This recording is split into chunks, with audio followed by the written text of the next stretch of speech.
Seigneur vraiment travaille ici en ce lieu. L'homme de Dieu m'a dit, je vais prier pour toi parce que le Seigneur m'a demandé de prier pour toi.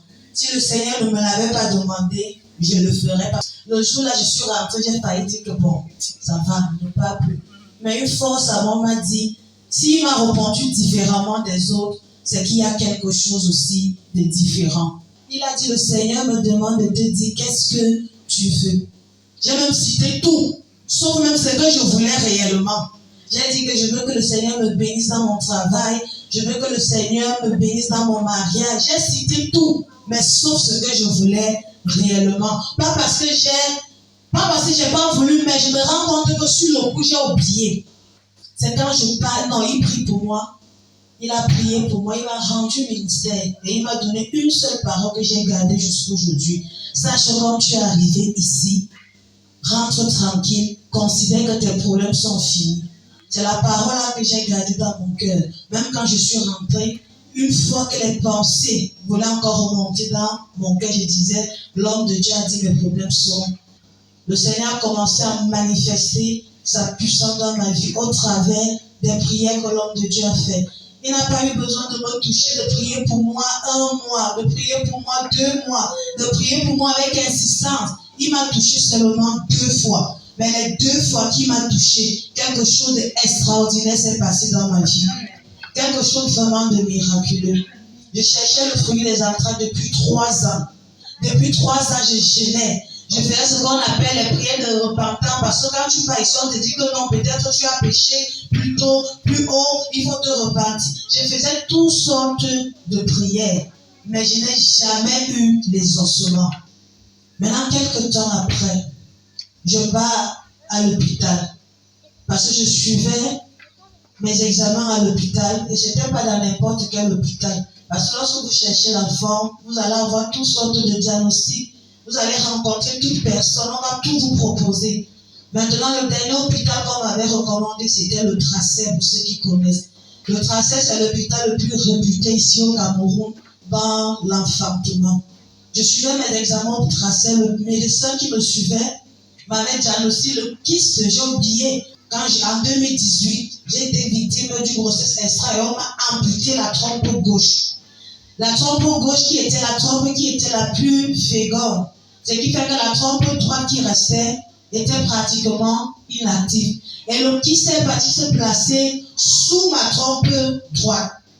Et le gynécologue qui me suivait m'a encore détecté ce qu'on appelle l'hypertrophie des organes génitaux. Ça veut dire simplement que des organes, l'utérus, les ovaires, les trompes sont collés entre eux. Dans d'autres termes, tu ne peux pas avoir une fécondation normale. Je suis rentrée, j'ai été abattue. Mais la parole que l'homme de Dieu m'avait donnée, c'est cette parole-là que je confessais.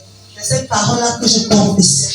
Quand je repars, peut-être 1 mois après, à l'hôpital, le même gynécologue qui m'avait détecté le kyste sur la trompe, le même gynécologue se rend compte qu'il n'y a plus de kyste sur la trompe. Lui, il a cru que le kyste est parti se loger maintenant dans l'utérus. C'est là où il me demande de faire les examens après. Il dit que, mais est-ce que le kyste est censé avoir les battements? Après lui-même, il doute parce que, honnêtement, naturellement, il n'y avait pas de possibilité. Après plusieurs examens, il me dit que tu es enceinte, ça s'est passé comment? Moi-même, je n'ai pas cru sur le coup. Parce que vous savez, quand vous avez toujours cherché quelque chose, et on vous a montré que vous n'allez jamais avoir la chose, vous finissez même, vous perdez même espoir. Sur le coup, quand il me dit que madame, vous êtes enceinte, j'ai dit que non. Je n'ai pas cru.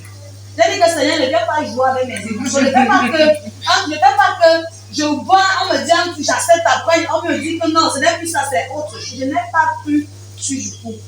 C'est maintenant avec le temps, jusqu'à maintenant, je suis encore émerveillée. C'est maintenant avec le temps, tellement je n'arrive pas à croire moi-même que je fais ce qu'on appelle l'auto-examination tous les jours moi-même, pour voir si réellement c'est là. J'ai fait l'examen de peut-être le prochain déjà 4 fois, pour confirmer si vraiment c'est ça. Donc je bénis Dieu qui fait les choses extraordinaires. Je bénis Dieu qui fait les choses merveilleuses. Je bénis cet homme de Dieu vraiment qui a fait 2 touches, 2 prières seulement. Et donc voici aujourd'hui, j'ai eu au-delà de mon espérance. Non seulement ce que j'ai même demandé devant lui là-bas, j'ai eu, et ce que même, parce que ça c'était même mon vrai sujet de prière. Seigneur, bénis-moi avec le fruit des enfants. Mais devant lui, je ne lui avais même pas dit ça. Mais le Seigneur a exaucé, comme on dit, la prière de ta prière, sachant que voilà ton vrai problème. Le travail que je demandais, l'Éternel m'a béni. Il m'a donné une promotion au lieu de travail. Je suis parti de simple employé à cadre. L'élévation, vraiment, Dieu a fait des choses extraordinaires pour moi. Amen. Donc, je ne pouvais pas ne pas témoigner. Amen. Mon témoignage ici, partout où je m'assois seulement, je témoigne. Partout où je m'assois seulement, je raconte les rêves. Amen. Seigneur, vraiment, Jésus est puissant. Yes.